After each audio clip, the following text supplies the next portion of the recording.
Hey everyone, Dockwell here, and welcome to another video. Today's video is going to be a mid-tier list for patch 7.37D, and like I said, they're probably going to drop a patch today or sometime this week just because I'm doing these, but whatever, we're still going to put them out anyway. And before we get into it, I just wanted to let you guys know that I'm going to be streaming every Monday through Friday about 7 p.m. to 1 or 2 a.m. Eastern Time for the foreseeable future. So I'm really excited about being able to do that going forward. The link to my Twitch is down below, so be sure to go there and follow so you know when I go live. And I'm planning on doing community games, replay reviews, and some other more interactive things with the community there, so be sure to tune in and check it out. And now with that out of the way, let's just jump into the first hero in the S tier, and that is going to be Puck. So Puck is just another one of these heroes that got a bunch of free stuff when they introduce facets and passives. So this curveball thing, not really going to be that useful, at least so far. People aren't really using it. People are using Jostling Rift, and this basically means you can pull or push targets with Raining Rift, which is just an extra thing that you weren't able to do before. It's not like completely broken or anything. It's not like, oh, this is amazing, this just completely changes the hero. But it is a free thing, obviously, that you get now that you didn't have, 6 or plus months ago or whatever it is. So that's good. Push people out of Dream Coil, push people in so you can attack them more, whatever it is, those kinds of things can be very good. But really the thing that makes this hero great now is that this Puckish ability just allows you to get so much mana and health whenever you dodge projectiles, disjoint attacks or projectiles, that it's very, very difficult to deal with this hero even more than it was before, because obviously in the laning stage, you're not going to have a bunch of points in your abilities, but you're still going to be dodging attacks, dodging some projectiles depending on the matchup. And then later on in the game, that's the whole point of the hero, is you're jumping all around, you're dodging everything, you're impossible to catch, you're impossible to hit, you're impossible to lock down, unless you mess up usually, honestly, or unless the enemy's really, really good. And so because of that, now you're just getting more mana and more health every time you do one of those things. So it just like amps up what the hero is able to do, and that sustain that the hero is able to output, and you can use more abilities now because you have more mana, all that kind of stuff. So it just makes the hero kind of over the top good. The other thing about the hero that is good now, which is something that has kind of been building up over the last few years, is just basically that these intelligence heroes can go more of a right-click build with Parasma, with Witchblade, all that kind of thing. And this is obviously with Puck 2, with the Shard and with the Dream Coil, Ags and all that kind of stuff. It just makes this right-click build that you can do with Puck way better. Now, you don't have to go all right-click. You can go more utility, you can go more magic damage, you can go all the stuff, but that Parasma, that Witchblade, is something that's just so good on all these heroes that you're going to build almost every game.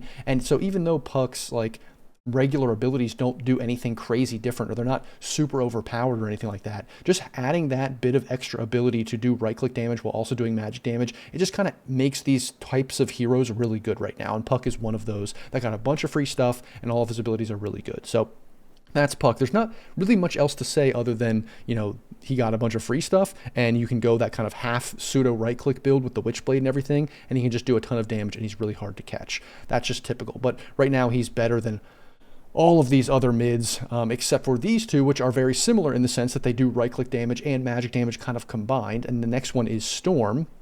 And the story with Storm is, again, he got a bunch of free stuff. So the two facets that he got are Shock Collar and Static Slide. Now, a lot of high MMR people are picking Static Slide because it basically allows you to aim and shoot your remnant in a direction that's not super fast or anything, but allows you to kind of push it in a direction to get a last hit on a creep, or to predict where the enemy's going to go and kind of hit them there instead of having to go right on top of them and get the remnant right where you are. So that can be really, really good and beneficial in the laning stage, like I said, or even later in the game when you're jumping in to make sure you're getting those remnant hits, because those are super important for doing a bunch of damage. But I will say, Shock Collar can be good in certain lineups. I think it's really good against Earthshaker, some other heroes when you jump in and they want to hit you when, after you pull them in. That can be very, very good for just getting that counterattack, getting that extra damage on them, because this doesn't really provide you any extra damage. The problem is that this is going to be very good in high MMRs. So lower MMRs, if you're not really having trouble laning, I think you can just go with this and not have to worry about aiming it. It is one of those things that this makes the skill cap a little bit higher here, but I wouldn't always say you have to do it every single game. So just keep that in mind. This is a very good facet, even though the high the high MMR, the pro players aren't picking it, they're still picking this. You can still go with it. So just keep that in mind. Galvanized is another huge thing that this hero has that just is another free thing that it has. So if you didn't know, or if you've been playing Dota for a while and you do know this, the old Bloodstone used to be something where the more kills you got, the more charges the Bloodstone got, and the more mana regen you would get, and then you would just snowball out of control with this hero, and this hero would buy Bloodstone like first item or something. They changed Bloodstone a few years ago. Now it's more of like a Lesh item, a Bristleback item, like heroes that do spell damage, which this hero does, of course. You can still like do that in a way, but it doesn't give you that mana regen, those charges like it used to. It's more of like a health item where it, does that health lifesteal kind of thing with the spell lifesteal, that kind of stuff. So now that old Bloodstone is just incorporated into Storm innately as a passive, which makes this hero insane for snowballing out of control. I would say this hero is basically one of the #1 heroes to actually smurf or something like that, maybe like morph, maybe storm. It's just so hard to deal with this hero, to lock him down, and to deal with him after he starts snowballing and getting a bunch of kills. Because now you have infinite regen, it feels like, after a bunch of kills. You stay on the map forever, you farm super quickly, and you just can't be dealt with. You never have to go back to base. Even after a huge team fight, you feel like you're out of mana. Well, just walk around for a minute or something, and now you're back to full mana, it feels like. This hero's absolutely ridiculous with this incorporated into his kit now. And then otherwise, again, it's kind of like Puck. There's nothing crazy, huge, different here. It's basically all the same kind of stuff that he's always had. Now you're going to be going for Witchblade and all these kinds of things, Parasma. Nothing super different there. The one thing I will say is that people are realizing that this Overload attack bounce and the Shard are insane. And I think the Shard is still broken. I'm not sure if they actually fixed that. The Shard is doing like double damage with his Overload attacks or something like that. So it's not supposed to do double damage, but it actually is. So then 25, when you get that 2 Overload attack bounce, you're doing like, you're just deleting people. Like if there's people grouped up in a fight, the enemies, and you just press this and then you just use, with your Shard and then your 25, it just does 1,000 Overload bounces and everyone just dies. Literally everyone melts with using that. So you can just maybe go into a lobby and like, try it out or something, but it's absolutely ridiculous how much damage you're doing. And so people have noticed that it is broken. So maybe they will fix that. Maybe that's the main reason the hero's broken. But honestly, with the 25 and the Shard, it's not like that's the main thing that's making the hero. It's like not the only thing. So even if that gets nerfed, I think the hero's still going to be good with these added benefits. But like you can see, any hero that's getting all this free stuff from the facets and passives are going to be good since we're not too far out and they haven't fully balanced them yet. So that's Storm Spirit. The next one is Queen of Pain. This hero is broken right now, again, because of the facets. So you have 2 facets. Queen of Pain gains spell lifesteal and increases with proximity to her enemies. And then Masochist, Queen of Pain has bonus spell amplification, but a percentage of her spell damage is reflected back to her. So this one, people were originally going this one because they were like, we don't want to be, damaged by our own spells. That seems terrible. But then actually people realized, wait, if you just go Masochist and you go Dagon and you just like can one-shot people, and then with your spells, like with your ultimate and with the Dagon, you just literally kill people so quickly that you can't be dealt with, and you actually don't take that much damage back yourself. Like originally we thought, and I think they honestly buffed it a little bit too. Originally, it seemed like this hero was terrible, but now this hero's absolutely broken because of that. Then this bondage ability, again, there's another one that you just get free stuff. Whenever an enemy isn't within 1,200 range, spell damage to Queen of Pain, and does spell damage to Queen of Pain, she returns 15% of the damage dealt. So you're a little bit tankier. You're doing more damage to enemies. Like, that's just free. You didn't have that before. So this hero is just great because of that. I think they changed the ultimate maybe a year or so ago to be a little bit better, where the ticks kind of came over time, which was good. People are realizing you can just go Scream of Pain and not even going Shadow Strike early on, because you can last it and do insane damage because of this Masochist and because of going Dagon really quickly. And then later you can get the Ags, which is really great. So you'll see, honestly, Queen of Pain's running around just doing absolutely absurd amounts of damage later in the game, and it is really, really hard to deal with this hero. So I think it's just overwhelming damage. There's nothing crazy different about the hero in terms of playstyle. It's just with all these facets, she does more damage, and that's pretty much the long and short of it, to be honest. Then next we have A tier. These heroes are all pretty good right now. We have Pango. Nothing crazy different or special about him. It feels like he always gets nerfed, and then somehow he just kind of bubbles back up to the surface of being good. He can be played off lane some, but he's mainly going to be played mid because you can just secure more last hits mid. You can make more plays mid with your role. I think the hero's kit innately, it's kind of like Mars. No matter how much they change it, no matter how much they nerf it, if they give it one small tweak or one small buff, it just feels like the hero's going to be good. And so again, there's nothing crazy different or new about the hero other than I think the turn radius on the facet allows you to actually be way more effective with your ultimate. So you can just turn really, really closely and hit a guy like consistently, where before you had to like always bump into some corner or something, and that was kind of difficult. Now you can like very easily secure a permastun on somebody. That's like the main thing I would say. But other than that, I mean, he just does the same stuff that he did before. It's just that he always kind of seems to rise to the top and be decent in almost every single patch. Then we have Earthshaker. The main thing with Earthshaker is that slugger where when you kill enemies, I think with the totem, they just like fly out and like do damage. I kind of saw some, I think like a short or something where Earthshaker like one shot, I think it was a pro game. I forget who it was. Maybe it was Nisha or something, like one shot Quinn or something like that. It was absolutely ridiculous. Like he killed 3 creeps at one time and they all hit him, and it was just like he melted like his, he had like half HP and he just died instantly. It was kind of insane. But that just makes this hero even better in lane, especially for mid, because anytime you're going to be using this totem, you can kind of play almost like a TA, where you're just lining up those hits and it's like flying at the enemy and doing damage. You can secure even more last hits with it. You can get multiple last hits. So it's just really good for snowballing out of control in the mid lane and being hard to deal with, almost like a TA with that splash damage. And then Earthshaker otherwise does similar things to Earthshaker Core, where you're just getting a blink, then you're maybe going for a crit and stuff like that, doing ridiculous damage with your enchant totem. Ags is also really good. Then you become like a pseudo puck where you're like impossible to stop, that kind of stuff. Similar things to what Earthshaker has always been doing.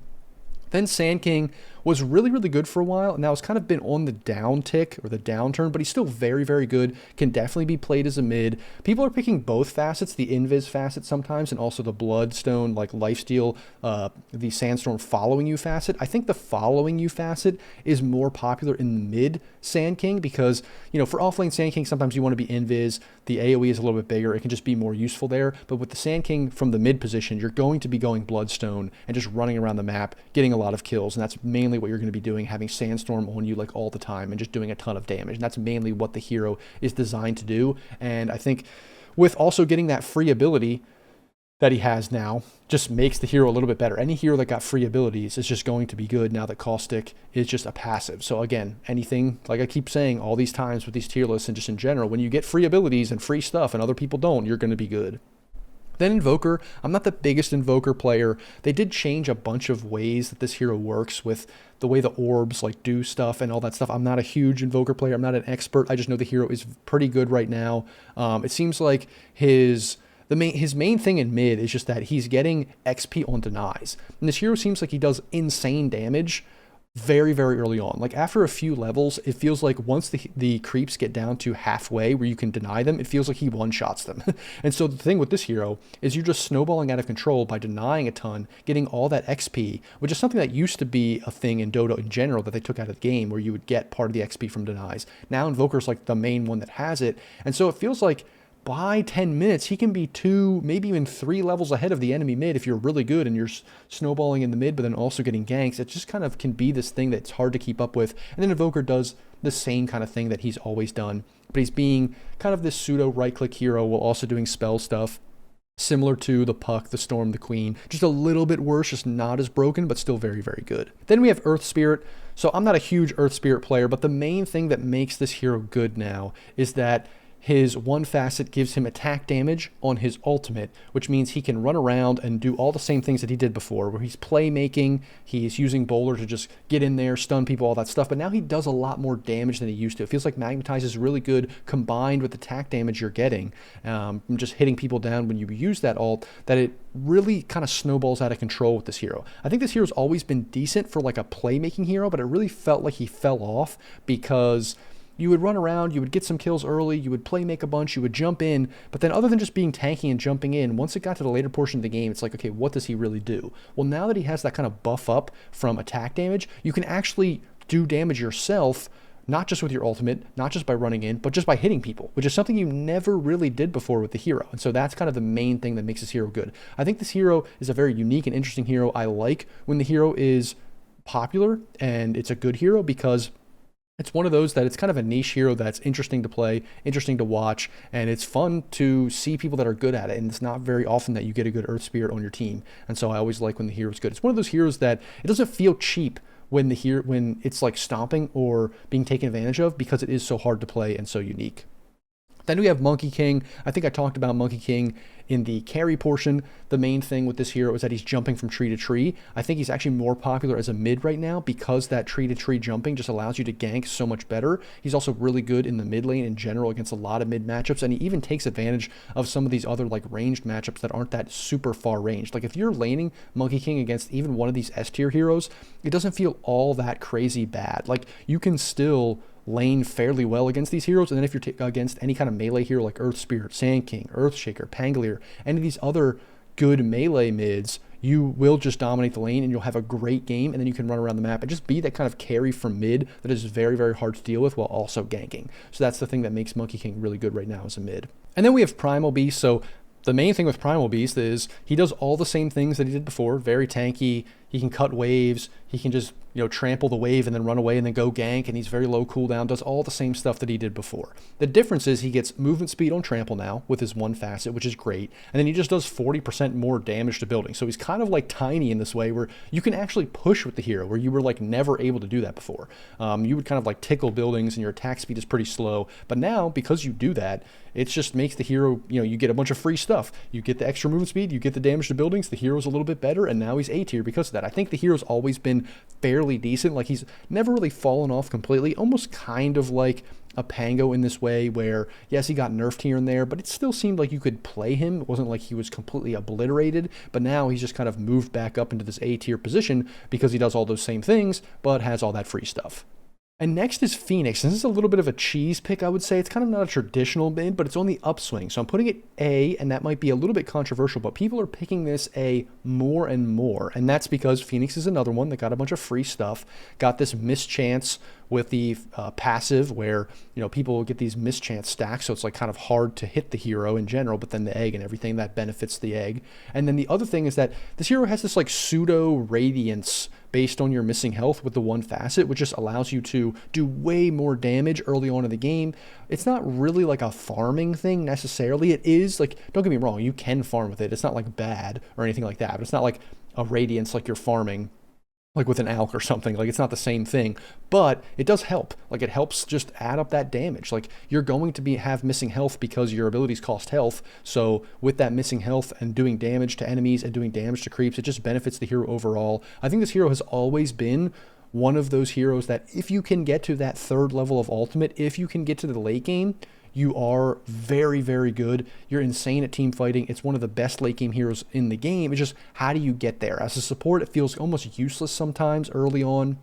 And then as a mid or a core, it can also feel a little bit useless at this like mid game point, or like maybe the laning stage is fine, but then level and ultimate's terrible. Well, that's really not the case anymore with Phoenix, because you can hit these timings that you just do overwhelming damage. You actually kill the enemy before they even can turn to hit your egg a lot of these times. You can just snowball out of control with that hero. So I'm putting it in A tier. It's definitely on the upswing. Maybe you could argue it's a B tier right now, but people are playing it more and more, and these Phoenix spammers I think are really taking advantage of it a lot. Then next we have Broodmother, Meepo, and Arc Warden. I just kind of mentioned them all together because Broodmother was like really, really good a few patches ago, got nerfed, but I think it's still a decent offlane and mid hero. Still can kind of play that carry role if you want it to play in a way, like you're kind of playing carry from the mid regardless. The only problem with the mid Broodmother is that you're not ganking as much, which is maybe something that you could argue should give it B tier, but still it's a decent hero. If you can spam it, if you know what you're doing, you can be good. Same thing with Meepo. Meepo's like a specialist hero. This hero I think is actually not underrated in a way, but if you know what you're doing and you can play it in games to stomp games, like because of the dig and the ags and all the stuff, it can be very, very hard and difficult to deal with a Meepo these days. I think it's just that a lot of people don't see it in high MMR pubs because it can be bad in high MMR pubs, so they think it's bad in general, but in most pubs it's going to stomp. And that's kind of similar to Arc Warden. I think these heroes are just cheese to the point where anyone below 6k MMR or 5k MMR or whatever are just going to be taking advantage of these insane heroes because the coordination is just not there to deal with them. So that's the same thing with these two. So that's A tier.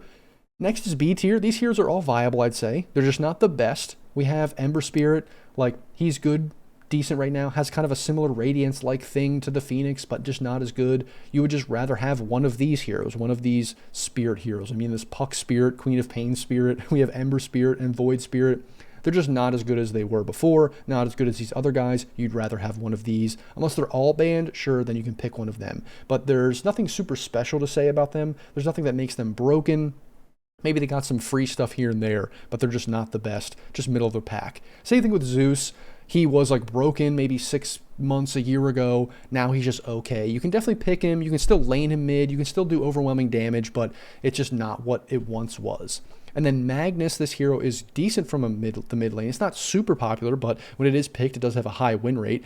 I think you do all the same things it used to do. I think the reverse polarity is obviously a meme, but you know, RP, you can never count that out. This hero can do significant damage itself. I think maybe it's more of an off lane. It's really hard to tell wherever this hero's niche fits in, because from the mid lane, you're doing less damage. But I think these days, when you have a lot of these damage off laners, that if you have like a good damage off laner, if you have a really high damage mid and you just need somebody to lock people down from the mid lane, this can be a great hero for that.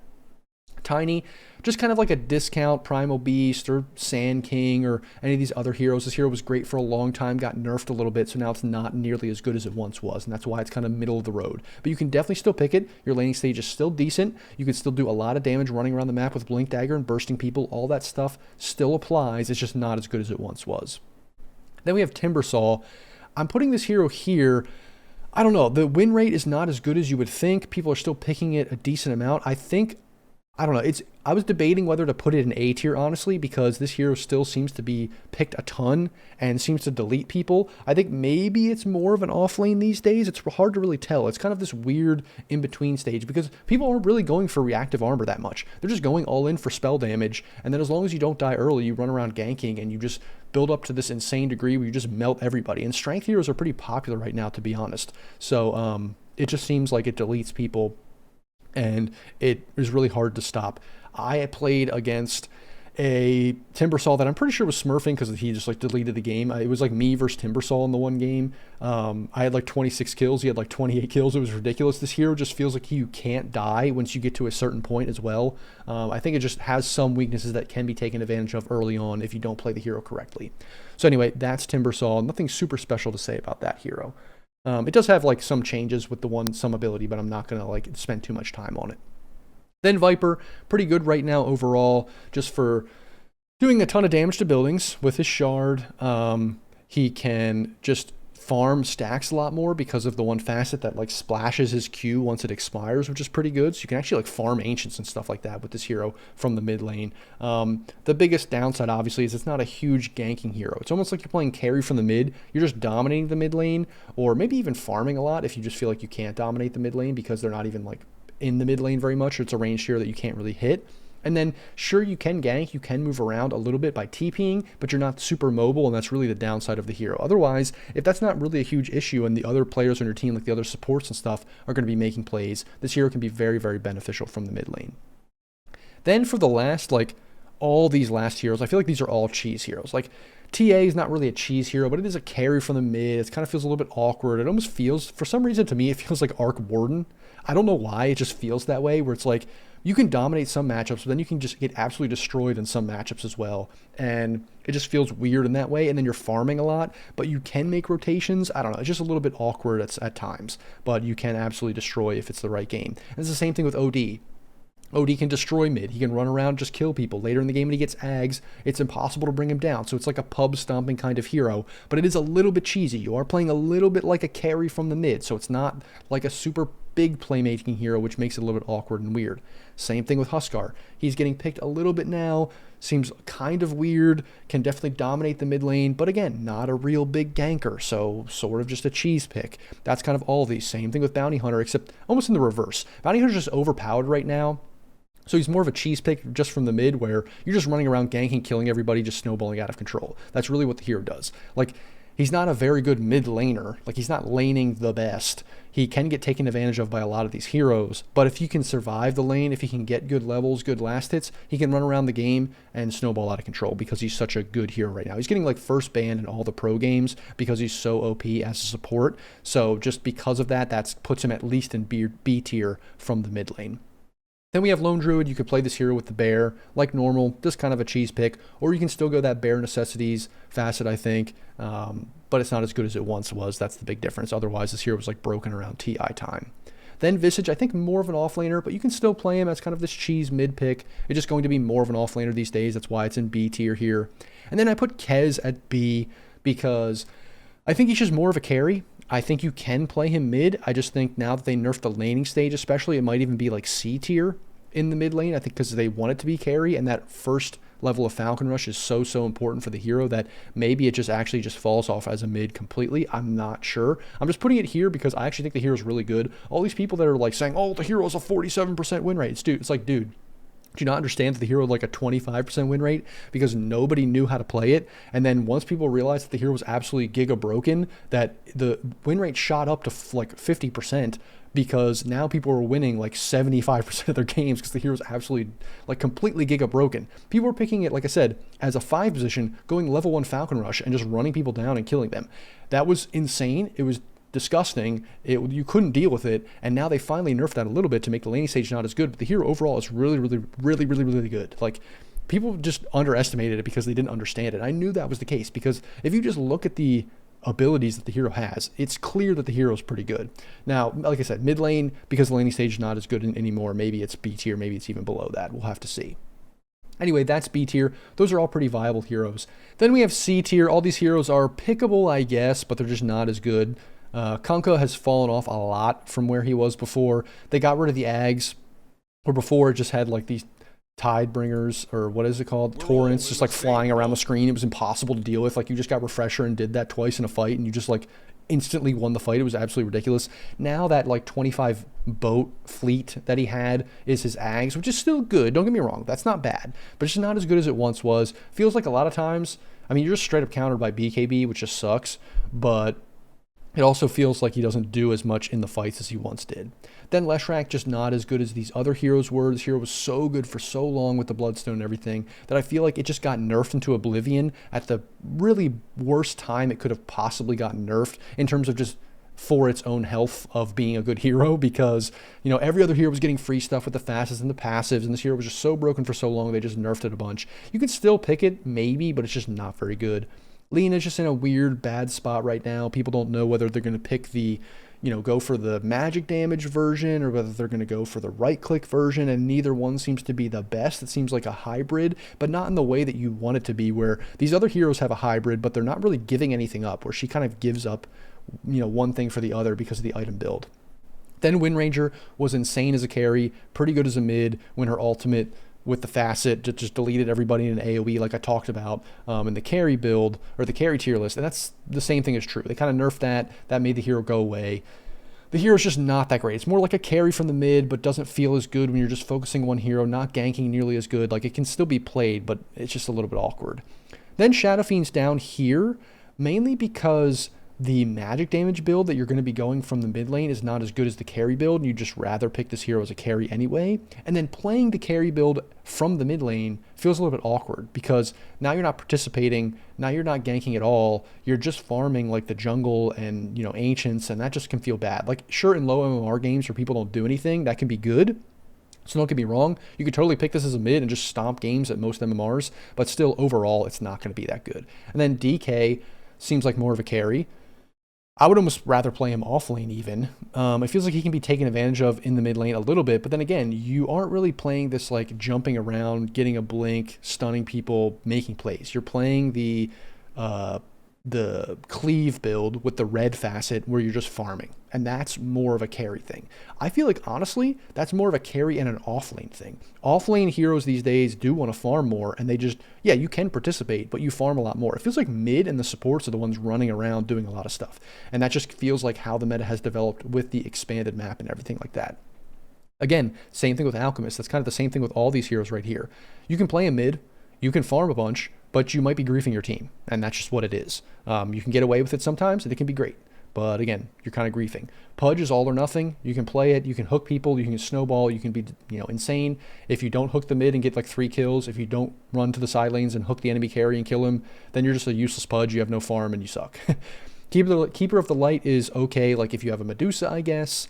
Otherwise, it just feels like you fall off a lot. Like, This hero is all about burst magic damage, so just pick Queen of Pain because you do more burst magic damage with Queen of Pain anyway, and you have right clicks and all that stuff. Like, you're not going right click Keeper of the Light and stuff like that, so it's just pretty bad comparatively. Tinker seems like more of a support. That's just what people are playing it more as these days, and I do agree with that in some sense, but I think they changes for the hero. I don't love them. I would honestly just rather them go way back to what the old Tinker was, because that was all risk reward. Yes, it was annoying. Yes, it was kind of smurfy in this way, but I hate the shield. This stuff is so annoying. Just give me the rockets back and take the shield away. The shield is annoying. That's just my opinion. But right now as a mid, it's not very good because of that. It's just more of this, like, you just put March on the ground wherever the fight happens, or in the lane, like to zone the enemy out and stuff like that. That's really all you do. So that's C tier. D tier, these are mids that just like are very bad right now. Necro, I mean, I think you can play him kind of, but he can get super punished. Like, people can just absolutely annihilate this hero. There's a ton of magic damage coming in these days. There's so many easy nullifier purchases from so many carries these days. It just feels like you can get to this like point where it's 30-40 minutes, you have 5-6 items and you're unkillable. That can happen, but getting there without losing the game just seems impossible. Rays are just not a good like mid laner in the sense of, what are you really doing mid? You don't farm that fast. You're not using your static link on the mid laner that much. It's just very awkward. More of a carry or an off lane. Death Prophet is at a very weird spot. I think this hero is one of those where it's all or nothing. It's either very, very good S tier or it's absolutely terrible. And I think this is one hero where they're going to keep buffing it a little bit, and one of these days, one of these patches, you're going to see some buffs come in, and then it'll be S, honestly. Because I think they're trying to give it all this stuff. It has all these new free things that it has, but just the ultimate is too one-dimensional. You just pop it, and then you are kind of useless for a while. So if it gets something else that allows it to be just better and sustain more, whatever, because a lot of times this hero is all about, can I run into the fight, be unkillable, and just do insane damage? And if I can feel unkillable, then I'm just going to, own the game. But right now it feels like you can't be unkillable. Your, Siphon doesn't do that much. It's just not as good as it has been in the past. Winter Wyvern I'm putting here because this hero is kind of half sport, half mid. Can still be sort of semi-viable, I guess, but you can see some of these universal heroes that were really good, like Wind Ranger, Winter Wyvern from a couple years ago, not as good anymore. I guess you could still do it, but not really. Clink's kind of awkward laning stage, can be taken advantage of a lot from the lane, but again, it's kind of like these Shadow Fiend, Dragon Knight, Alchemist. If you can get away with picking it mid, and they just like give you a free lane, you can stomp the game, sure. And you can actually run around ganking with this hero. The problem is you don't farm very much, but as a mid laner, that's not a problem. It's just the laning stage is pretty bad.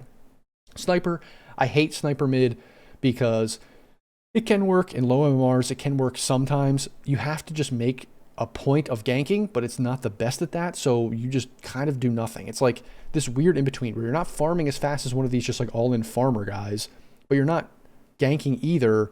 You're not really doing anything. You're just like hoping that you win the game and the enemy throws high ground. That's like all you're doing with Sniper mid. It just feels very bad.